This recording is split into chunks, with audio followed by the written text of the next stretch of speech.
News Tiruppur.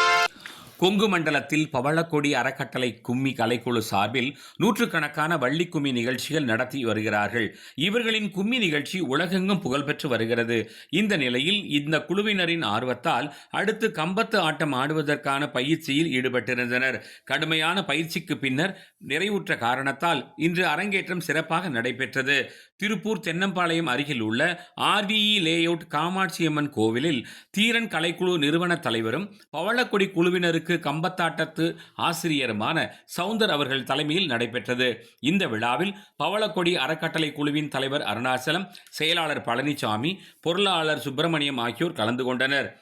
பொதுமக்களும் திரளாக கலந்து கொண்டு குழுவினரை பாராட்டினார்கள். இதேபோல் இன்னும் தமிழர்களின் பாரம்பரியம் பேசும் பலவிதமான கலைகளையும் இவர்கள் கற்றுத் தேர்ந்து புகழ்பெற வேண்டும் என வாழ்த்துகிறோம்.